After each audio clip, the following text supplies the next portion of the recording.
Sportcast. Ես Դավիթ Հաղաբեկյանն եմ, Sportcast նախագծի հերթական թողարկումն է, իմ հյուրն է Հայաստանի բասկետբոլի ֆեդերացիայի գլխավոր քարտուղար Արթուր Նազարյանը, Արթուր, շնորհակալ եմ հրավերս ընդունելու համար։ Այսօր անդրադառնալու ենք նախ բասկետբոլում 2025 թվականին Հայաստանի հավաքականների, թե հիմնական հավաքականի, թե երիտասարդական, թե պատանեկան հավաքականների տարբեր միջոցառումներին, առաջնություններին մասնակցությանը 26 թվականին մոտավոր սպասելիքին եւ իհարկե կանդրադառնանք Հայաստանում սպորտի մասսայականացման խնդիրներին, այստեղ խնդիրները շատ են եւ դուք էլ ձեր Facebook-յան էջում պարբերաբար դրանց անդրադառնում եք։ Նախ իհարկե սկսենք բասկետբոլից 25 թվականը ամփոփենք, 25 թվականը բավական հագեցած էր բասկետբոլով, հայկական բասկետբոլով, թե այստեղ միջոցառումներ անցկացվեցին, դուք դրա մասին կխոսեք, թե արտերկրում մասնակցություն ունեցան մեր երիտասարդական պատանեկան հավաքականները, թե աղջիկների, թե տղաների, որքանով էր այդ արդյունքները գրանցված սպասելի, որքանով է դեռևս աշխատանք տանելու տեղ կա։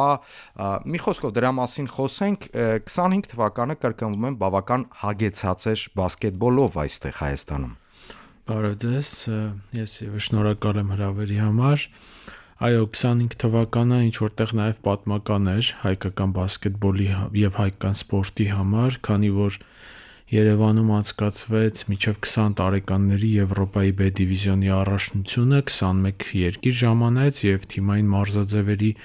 շարքում սա Հայաստանում տեղի ունեցած խոշորագույն իրադարձություններ իր մասսայականությամբ։ Այն անցավ բավական լավ եւ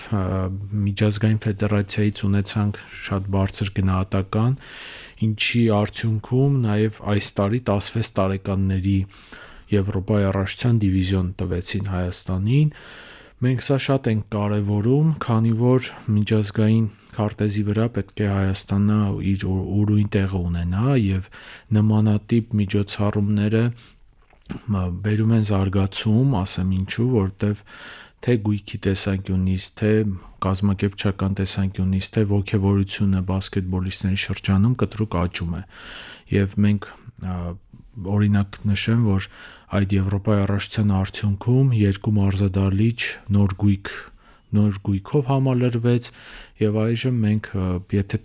նախորդ տարիներին խնդիր էինք ունենում Երևանում հյուրընկալել միջազգային իրադարձություն կամ նույնիսկ մեկ հանդիպում, այսօր այդ խնդիրը չունենք։ Ինչ վերաբերում է արդյունքներին մարզական, ապա մինչև 16 եւ 18 տարեկան հավաքականները, տղա թե աղջիկ, բոլորը փոքր C դիվիզիոնի առաջնությունները բոլորը մեդալ նվաճեցին։ Իհարկե կարող էին նաև հաղթել եւ բարձրանալ B դիվիզիոն, բայց ամեն դեպքում նվազագույն խնդիրները լուծվեց։ Եվ ամենակարևորը, որ մեր հավաքականները վերջի տարիներին այդ պատանեկան հավաքականները, որոնց վրա մեծ ուշադրություն ենք դարձնում, իրենց խնդիրները լուծում են, նոր խաղացողներ են մատակարարում ազգային հավաքականներին։ Այդ առումով տարին բավական հաջող էր։ Ազգային հավաքականը ունեցավ ըստ օրացույցի իր հանդիպումներ ընտրական փուլում, ընկերական հանդիպումներ։ Այդ առումով էլ կարող եմ ասել, հաշվի առնելով, որ Հայաստանի հավաքականը նոր է,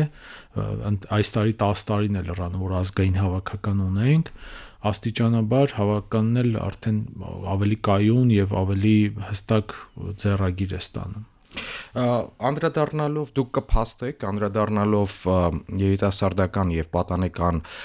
մեր հավաքականներին, մասնակցությանը տարբեր առաջնություններին, դուք կրկնվում եմ կփաստեք, որ նախորդ տարիներին էլ նույնիսկ մեր հավաքականներից մեկը C դիվիզիոնի հաղթող է եղել, այդ տիտղոս է, եւ այդ սերնդափոխությունը կարծես թե այդպես սահուն գնում է առաջ, այսինքն նոր հավաքականներ, պատանեկան թիմերը համալրվելով արդեն նոր սերնդներով դարձյալ արդյունք տալիս են։ Դա է վկայում 25 թվականը։ Այո, բայց պետք է խոստովանենք, որ ունենք նաև լուրջ խնդիրներ պատանիները դեպի մեծահասակներ գալու այդ ճանապարհին, քանի որ Հայաստանում մրցունակ եւ կայացած ակումբների թիվը բավական քիչ է։ եւ մենք վերջի տարիներին տեսնում ենք, որ մինչեւ 16 տարեկանները հատկապես բավական հաջող ելույթներ են ունենում, բայց խաղացողները հետագայում չեն կարողանում մնալ բասկետբոլում, սա Հայաստանում բոլոր թիմային մարզաձևերում կա այս խնդիրը, քանի որ նրանք արդեն 18-20 տարեկան հատվածում շատերը այլ աշխատանքի են անցնում կամ բանակ են զորակոչվում տղաների դեպքում։ Արթուր, խնդիրը ո՞րն է, ֆինանսական, այսինքն խնդիրներից հիմնական, այսինքն ակումբներում այդ երիտասարդները այլևս ոնց որ կարիերայի շարունակություն չեն տեսնում։ Այո, շատ քիչ տեղ կա, որ խաղացողները մնան, շարունակեն մնալ բասկետբոլում, որովհետև մենք չգիտենք, կարող է խաղացող կա, որ 24 տարեկանում նոր կբացվի, կդրսևորի իրեն։ Միջազգային պրակտիկայում կան դեպքեր, որ խաղացողները տարբեր թիմային մարզաձևերում առաջին անգամ ազգային հավաքական են հրավիրվել 30 տարեկանում օրինակ։ Իսկ հիմա մեզ մոտ որ տեսնում ենք ակումբների թիվը բավական քիչ է եւ տեղ շատ քիչ կա, որ նրանք մնան բասկետբոլում, մնան սպորտում, դա դառնա հիմնական մասնագիտություն, այս խնդիրը կա։ Նույնը նաեւ Սփյուռքում։ Հիմա մեր հավաքականներում մի մասը մեր հայրենակիցներն են ԱՄՆ-ից, Ռուսաստանից, ովքեր որ ակումբ են գտնում, ովքեր որ կարողանում են կարիերան շարունակել, նրանք հավաքականին մեծ օգուտ են տալիս։ Օրինակ հիմա Լիբանանի առաջնությունում ունենք Գաբրիել Աճեմյան, որը կայուն մարզավիճակ ունի, շատ բարձր մակարդակի բասկետբոլ է խաղում, բայց նրա հասակակիցները, որ հիմա նայենք 8-9 տարի առաջ, մեծ մասը կամ թողել է բասկետբոլը, կամ սիրողական մակարդակում է մնացել, արդեն ուրիշ մասնագիտություն ունի։ Սա հայկական սպորտի ամենամեծ խնդիրներից մեկն է։ Խաղային մարզաձևերից ակումբային մակարդակում որոշակի կայունություն կարծես ունի ֆուտբոլը։ Դե առաջնությունը կա, թիմերը կան, մասնակցությունը կա, ճիշտ է, խնդիրներ կան իհարկե բարձրագույն լիգայում, որը կոչվում է այժմ Պրեմիեր լիգա Հայաստանի։ Նկատի ունեմ խնդիրները կան, որ որոշ թիմեր ֆինանսական խնդիրների պատճառով վերջին տարիներին տեսել ենք, որոնք որ լքում են բարձրագույն լիգան։ Մի խոսքով այդ խնդիրը կա, բայց որոշակի կայունություն էլ ենք տեսնում։ Բասկետբոլում այս պարագայում իհարկե տարիներ կան, որոնց ընթացքում այսպես բասկետբոլային հիմնական ալիգան աչքի առջև է լինում եւ առաջնության խաղերին նույնիսկ հանդիսականները լեփլեցուն են լինում դահլիճներում, տրիբունաներում։ Սա այդ պահին ոգևորում է, բայց հետո ինչ որ չենք հասկանում ինչ է կատարվում։ Քանակը քիչ է, թե ֆուտբոլում, թե բասկետբոլում։ Հիմա նայեք, եթե կա Հայաստանում մոտ 10,000 ֆուտբոլով զբաղվող, 3,000 բասկետբոլ, հիմա կան ընդամենը մի քանի ակումբներ, որոնք ունեն մի քանի տեղ։ Լեգիոներներին է որ հանում ենք, երկու մարզաձևերը մետակը մնում է մի քանի տեղ, այսինքն այդ հազարներից ընդամենը կարող է 15-20 հոգի, լավ ֆուտբոլում է թող լինի 100 հոգի մաքսիմում, որ կարող է մնալ, շարունակել դա որպես հիմնական մասնագիտություն, կամ պետք է ընտանիքը շատ ապահովված լինի, որ երիտասարդը կարողանա առանց աշխատելու կարող ընտանիք լինի, ծնողները որոշ ժամանակ, բայց արդեն գալիս է օրինակ 22-21 տարեկան տղան որոշում է գնա աշխատանքի անցնի, որ կարիերա ստեղծի, որ ընտանիք կազմի, որտեվ հիմնական մասնագիտություն է պետք, հիմնական աղբյուր է պետք ֆինանսների։ Դա է խնդիրը։ Այդ քանակների մեջ եթե նայեք, ասենք հիմա պատանեկան տարիքում շատ մարզիկներ կան Հայաստանում, հա, բայց ովքեր են տեղ հասնում, դա արդեն կախված է ակումբներից։ Հիմա եթե համեմատենք մեր թեկուզ հարևան երկրների հետ կամ եվրոպական միջին երկրների հետ, մեզ մոտ ակումբների թիվը անհամեմատ փոքր է, շատ փոքր է, որտեվ նույնիսկ ես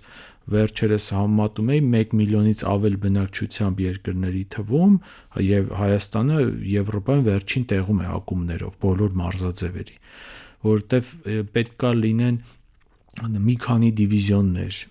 բոլոր տարածաշրջանում պետք է ակումբներ լինեն։ Հիմա ասենք եթե նայենք մարզերում որքան քիչ են ակումբները, որքան քիչ տեղ կա, կոպիտ ասած աշխատատեղ, հա, ասենց ասեմ,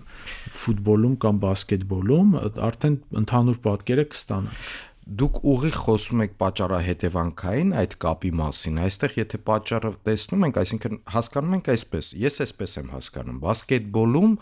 այսպես բնական ինքնաբավ, ինքնուրույն զարգացումը կարծես այդպես շատ դանդաղում է, այսինքն ակումբները ֆինանսապես չեն ապահովվում։ Այո, Պատշաճ չափի, այսինքն գումարներով, այսինքն եկամուտ այդպես չունեն եւ հետեւաբար նաեւ նոր ակումբներ չեն բացվում, նաեւ ինչպես դուք եք նշում, նաեւ մարզերում։ Հələ ենթակառուցվածքներն էլ մի կողմ թողած։ այդ կապակցությամբ մենք հիմա մի քանի ֆեդերացիայով կարող է առաջ եմ ընկնում, բայց որոշ փակագծեր բացեմ, մի քանի մարզաձևերով, այդ թվում նաեւ ֆուտբոլը, քննարկումներ ենք անում, որ դիմենք պետությանը, նախնական արդեն եղել է 2-3 հանդիպում, որ ակումբները, մարզական ֆեդերացիաները որոշակի արտոնություններ ստանան, որ կարողանան իրենց խնդիրները լուծել։ Ստեղ պետքա իրանց համար դաշտ ստեղծվի, որոշակի արտոնություններ սահմանվի, ոնց որ լինում է շատ այլ ոլորտներում։ Օրինակ, հենց ուղիղ համեմատական կարող է նույն համեմատության մեջ շատերը սխալ հասկանան, բայց օրինակ IT ոլորտում կան, չէ, պետական ծրագրեր, գյուղատնտեսությունում կան պետական ծրագրեր, մենք նաև սպորտի համար ենք հիմա մշակում, որ ակումբները կարողանան որոշակի արտոնություններից օգտվեն, աշխատեն բիզնեսի հետ, Նկատի ունեք հարկային նաև այո, արտոնություններ։ հարկային որոշակի արտոնություններ ստանան, որ կարողանան բիզնեսին ներքաշեն, քանի որ այսօր հայկական սպորտը բարեգործության հույսին է։ Մեծ հաշվով չկա որևէ կոմերցիոն պրոյեկտ, բոլորը բարեգործություն է, կամ պետությունն է որոշակի օժանդակություն ցույց տալի մարզական ֆեդերացիաներին, իսկ ակումբները հիմնական բարեգործական գումարների վրա են։ Եթե նայենք վերջին մեր անկախությունից հետո հատուկենտ պրոյեկտներ, ակումբներ են եղել, որոնք կոմերցիայի արդյունքում գոյատևել են։ Մնացածը բոլորը եղել են, ինչ որ մեկը իր բարեգործություն է արել, իր գումարները ծախսել է անվերադարձ կամ մեծ մինուս է ունեցել բալանսը, այդ էլ է հեքիաթ, որ եվրոգավաթներով կարող ես գումար աշխատես։ Սեփականատերերը պարզապես ծախսում են գումարները իրենց գրպանից, սիրելով տվյալ մարզաձևը, բայց ի վերջո այդ սերը որոշ ժամանակ հետո սկսում են մարել ու կամ ակումբը փակվում է կամ ասում է մեկ ուրիշ բարեգործի։ Հիմա մենք ուզում ենք, որ փոխվի, ոչ թե անընդհատ պետությանը ասել գումար տվեք, գումար, այլ ստեղծվի կառուցվածք, ստեղծվի համակարգ դաշտ, որ ակումբները, սպորտը կարողանա ճիշտ հարաբերվել բիզնեսի հետ։ Այլ տարբերակ չկա։ Այսօր ես ուզում եմ հստակ ֆիքսենք, որ աշխարհում շատ քիչ լիգաներ, շատ քիչ ակումբներ կան, որոնք բիզնես մոդուլով կարողանում են գումար աշխատեն։ Մնացածը ճնշող մեծամասնությունը հիմնված են տարբեր աջակիցների, բարեգործների, հովանավորների, բայց ինչ որ դաշտ կա, ինչ որ դուք նկատի ունեք առաջին հերթին եվրոպական ամբողջ աշխարհում։ Միացյալ Նահանգները բասկետբոլի առումով խնդիր չունի։ Այո, Միացյալ Նահանգները չունի, բայց նույն Միացյալ Նահանգներում, եթե դու սպորտին աջակցում ես, մենակ ասենք NBA-ը կամ այդ առաջատար լիգաները չեն, չէ՞։ Եթե դու սպորտին աջակցում ես, դու հարկային արտոնություն ես ստանում։ Հիմա մենք կարող է Միացյալ Նահանգներում տեսնենք մի դպրոցական ակումբ, դպրոցական թիմ, լավ ասեմ սենց, որը ունի մոտ 40 հովանավոր, բայց այդ հովանավորները հանգանակություններ են անում, որոշակի հարկերից արդեն իրենց նվազեցնում են, դրանով իրենք կապված են այդ դպրոցի կամ համալսարանի հետ։ Իրանք շատ լավ գիտեն, որ իրենց բիզնեսը դպրոցական բասկետբոլում չի տեսնելու 10 միլիոն մարդ, բայց իրանք օգնում են։ Իսկ այն լիգաները, որոնք օրինակ կարող են մեծ գումարներ ապահովել բիզնեսի համար, դրանք հատուկենտ են աշխարհում։ Պետք է այս մասը հստակ հասկանալ։ Այսօր մենք մենակ Հայաստանում չէ խնդիրը։ Նույն Ռուսաստանը հսկայական երկիր է, բայց այնտեղ հստակ մեխանիզմներ են գործում։ Այնպես չի, որ այնտեղ հովանավորը մի քանի միլիոն գումար է տալիս, հաշվի առնելով, որ պայմանական, ասենք, Ամկառը խաղում է, չգիտեմ, Լոկոմոտիվի հետ, այդ գումարը ինքը հետ է ստանալու դիտումների շնորհիվ։ Ոչ։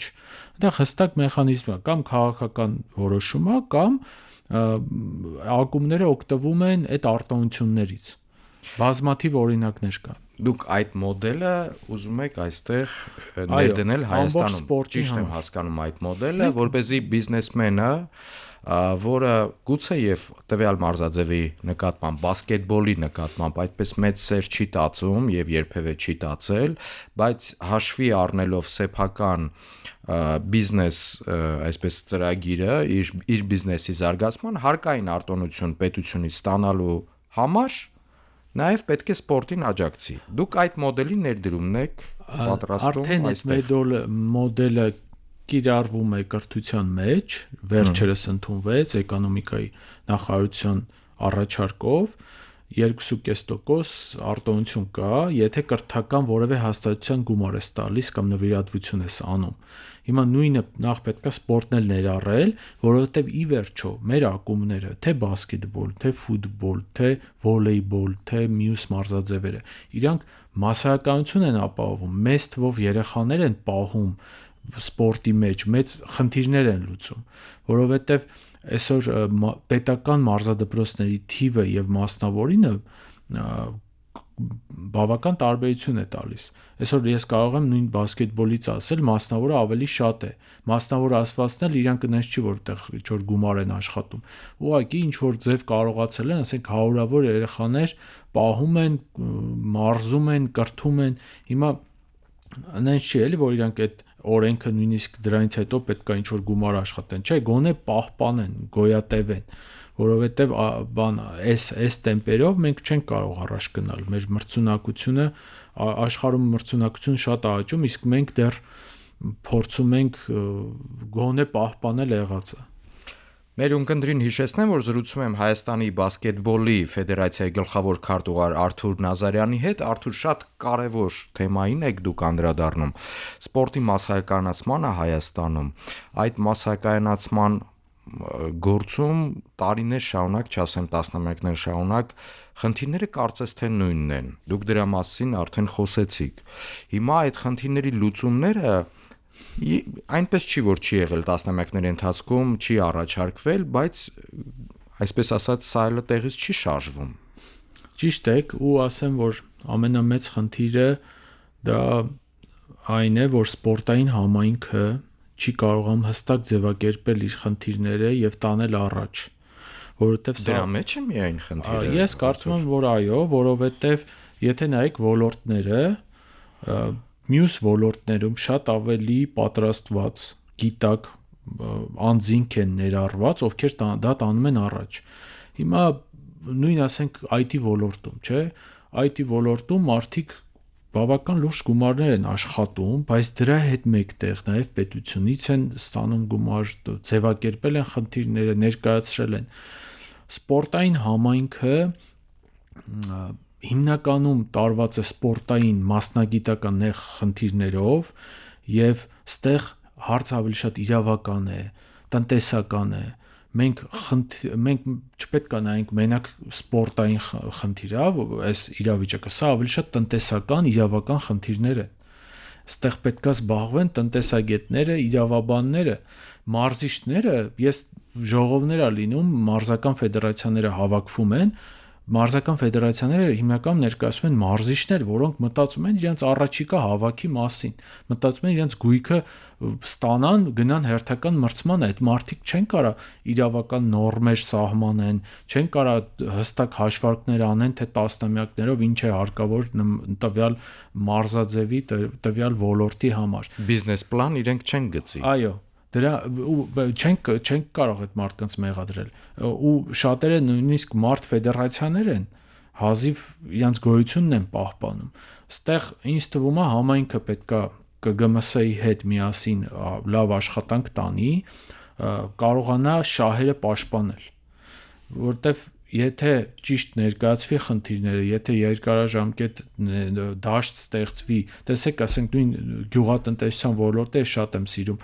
այդ օրինակը բերել, որովհետև ինքս էլ որոշակի գործունեություն եմ ծավալում գյուղատնտեսության մեջ, ու շատ լավ տեսնում եմ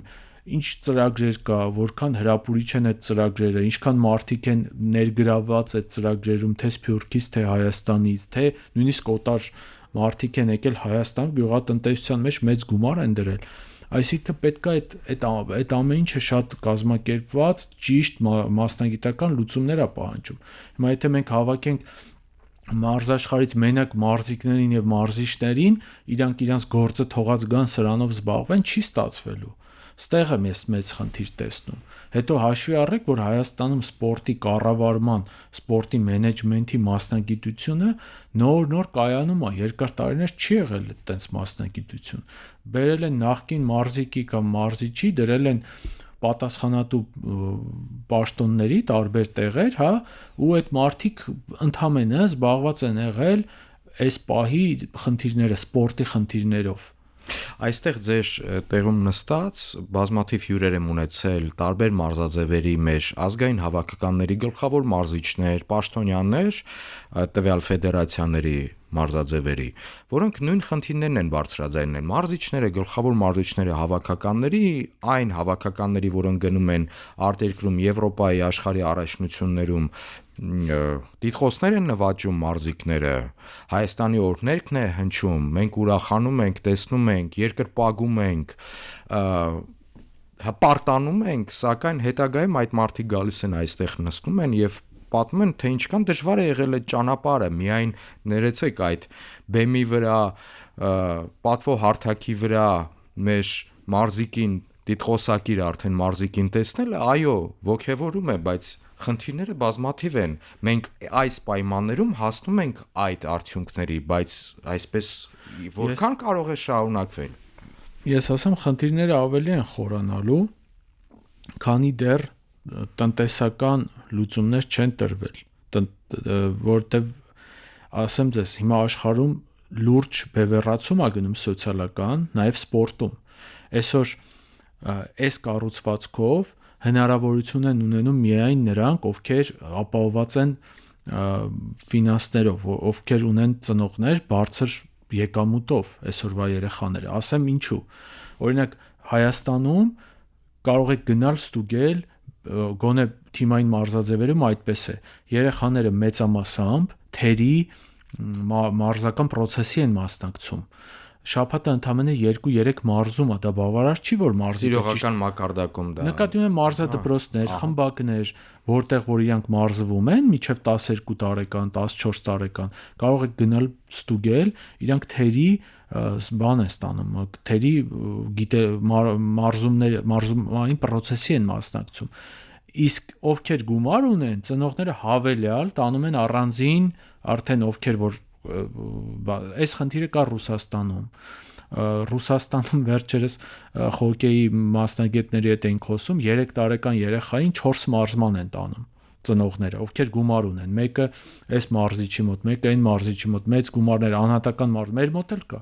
Անհատական ով որ գումար ունի, տանում է երեխան անհատականն էլ է մարզվում, առանձին ինչ որ բանի վրա են ուշադրություն դարձնում։ Ու սա բերել է մեծ սոցիալական բևեռացման նաև սպորտում։ Միջև չհասկանանք այդ խնդիրները, որ իրանք պետքա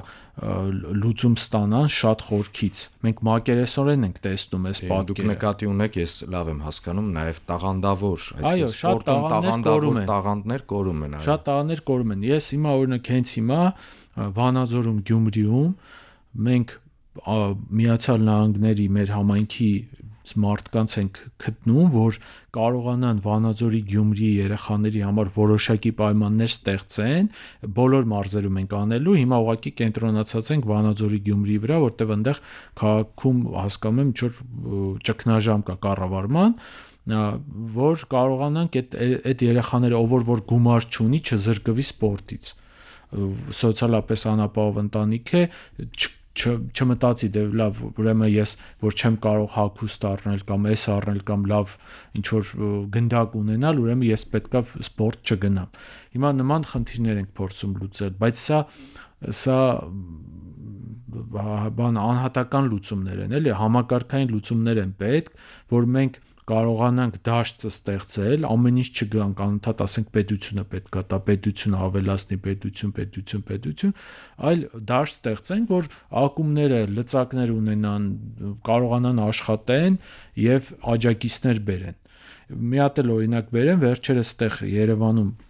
եկել էր Իսպանիայից մեր պատանեկան հավաքականի անդամ, որը Վալենսիայում են ապրում եւ խաղում։ Վալենսիա ակումբը բասկետբոլ, ֆուտբոլ եւ մի քանի այլ մարզաձև անթիվ հովանավորներ ունի։ Եվ ոչ թե մենակ նրա համար, որ դա Վալենսիան է, Վալենսիա ակումբն է, այլ կառուցվածքը այնպիսին է, որ մարդիկ ներգրավել են արդեն այդ process-ին ու ուզում են օգնեն, որովհետեւ համ իրանք են դրանից օգուտ ստանում, այդ օգնության դիմաց որոշակի արտոնություններ են ստանում, համ էլ ակումբն է շահում, համ էլ քաղաքն է շահում։ Այսինքն բոլորը այս իրավիճակում շահեկան իրավիճակում են հայտնվում։ Այս թեման փակելով վերջին հարցը խնդիրը հասկացա կազմակերպչական ղեկավարման, սպորտի ղեկավարման մեջ կա, ել չասեմ մնացածը։ Դե ամբողջը իհարկե կապակցված առաջին հերթին հիմքում ֆինանսներն են։ Իսկ հետաքրքրվածությունը սպորտի նկատմամբ դուք ինչ եք նկատում, այստեղ կա աճում է, չի աճում տարիների ընթացքում։ Ես ձեզ հստակ ասեմ, անկեղծ, ամենայն անկեղծությամբ, այսօր Հայաստանում մենք բասկետբոլում ինչ խնդիր ունենք, որը վերաբերում է ձեր հարցին։ Տեղ չկա մարզման։ Հիմա այն տեղերը, որտեղ կա, լեցուն է։ Մենք տեղ չունենք, որ երեխեքը ծանոթներով զանգում են, ասում են երեխաս այս ինչ համայնքում պահանջարկը կա, առաջարկը շեշտակի մեծ պահանջարկ կա, ահա որ մեծ, բայց տեղ ֆիզիկապես տեղ չկա։ Մենք դե ակումբները անկախ մարմիններ են, չէ՞։ Հիմա մենք խոսում ենք ակումբների հետ, օրինակ Կիլիկի ակումբը բանում խուլ համրերում գործում է, 150 երեխա է դալիճում, ինքը չի կարա 300 երեխա պահի դալիճում, մաքսիմալ քանակը ունի։ Նույնը կարող եմ ասել մի քանի այլ մարզադպրոցներում։ Հետո դուք որ պատկերացնեք ամբողջ Երևան քաղաքում պետական բանը որ նայենք, ընդամենը 2 մարզադալիճ կա, որը ունի նորմալ ստանդարտներին համապատասխան բասկետբոլի մարզադալիճ։ Հիմա այդ 2 մարզադպրոցները արդեն իրանց լիմիտը սպառել են։ Եթե լինի եւս 10 մարզադպրոց, այդ 10-ն էլ է լցվելու, որովհետեւ մենք հիմա մենակ Երևանի մասն եմ խոսում, դե միլիոնից ավել բնակիչ կա։ Այն ինչ որ մենք ունենք սպորտում, ես հաշվարկ եմ արել, առնվազն պետքա քառապատկվի, որ 50% երեխաների 6-ից 18 տարեկան գոնե 50%-ը կարողանա սպորտով զբաղվի։ Այսինքն մեր խնդիրը այսօր նոր ենթակառուցվածքներ ստեղծելն է, ինչքան հնարավոր է շատ։ Եվ զուգահեռ ինչ որ մեխանիզմ մշակել, որ օրենսդրական, իրավական, որ բոլոր կրթական օբյեկտները հնարավորություն ունենան տան մարզադահլիճները սպորտին։ Եվ ամփոփելով մեր զրույցը Արթուր, այս թեմայից զատ ինչից որ սկսեցինք անդրադառնանք 26 թվականին Հայաստանի բասկետբոլի հավաքականը դարձյալ մրցելույթներ ունենալու է։ Նախորդ տարվա աշնանը, ինչպես դուք դրա մասին ակնարկեցիք, խոսեցիք, մեր հավաքականը 2 ընկերական հանդիպում անցկացրեց, եթե չեմ սխալվում, ճիշտ եմ հիշում, Միացյալ Նահանգներում։ Ամռան, այո։ Ամռան։ Միացյալ Նահանգներում 26 թվականին ինչ ենք սպասում։ Մարտի 2-ին Հայաստան-Բուլղարիա ընտրական փուլի հանդիպումն է։ Հետո Նորվեգիան։ Այո, հետո Նորվեգիան հուլիսին, միջև Նորվեգիան ԱՄՆ-ում նորից ընկերական խաղեր ենք նախատեսում, այս պահին բանակցում ենք մի քանի երկրի հետ։ Դե Բուլղարիայի խաղը որոշիչ է լինելու, այդ խաղից է արդեն կախված հետագա շանսերը։ Արդեն Բուլղարիա-Նորվեգիա հանդիպումների արդյունքում պարզ կլինի, թե արդյոք կունենանք հավաքականը կշարունակի ելույթները նոյեմբերին, որտեղ արդեն մյուս փուլն է։ Բացի այդ նշեմ, որ կանանց հավաքականը 2 տարին մեկ է խաղում, փոքր երկրներ է խաղում, եւ միակ մարզաձևն է թիմային մարզաձևերում, որ ունենք կանանց հավաքական պետական ֆինանսավորման տակ գտնվող ֆեդերացիաների շարքում եւ մեր համար եւս շատ կարեւոր է նաեւ կանանց հավաքականը, որը հունիսին կխաղա Եվրոպայի 26 թվականի փոքր երկրների առաջնությունում արդեն նախապատրաստական աշխատանքները։ Դա C դիվիզիոնն է։ Այնտեղ կոչվում է փոքր երկրներ, մեծահասակների պայքարում կոչվում է փոքր երկրներ եւ մեր համար շատ կարեւոր է որ կանայք կանոնավոր խաղան եւ կանանց բասկետբոլը, կանանց սպորտը չմնա ստվերում։ Էլ չեմ ասում երիտասարդական եւ պատանեկան հավաքականների մասնակցություն, որ յուրաքանչյուր տարի լինում է, տարբեր տարիքային հավաքականները մասնակցություն ունենում են, այս տարի նույնպես կլինի, ինչպես դուք նշեցիք, 25 թվականին արդյունքներ կային, մեդալներ նվաճվել են, սպասում ենք նաև այս տարի։ Այո, 7 տարիքային հավաքականներ այս տարի մասնակցելու են միջազգային հանդիպումների, սա ամենաբարձր ցուցանիշն է Հայաստանում, դե ֆուտբոլը պետական ֆինանսավորման տակ չի, 35 պետական ֆեդերացիաների մեջ սա ամենամասսայական ցուցանիշն է, որը մենք փորձում ենք ամենցև ավելացնել եւ պահպանել։ Շնորհակալ եմ Արթուր այս հետաքրքիր զրույցի համար։ Մեր ունկնդիրներին եւ ակնդիրներին հիշեցնեմ, որ իմ հյուրն էր Հայաստանի բասկետբոլի ֆեդերացիայի գլխավոր քարտուղար Արթուր Նազարյանը։ Ես Դավիթ Հաղաբեկյանն եմ, առայժմ։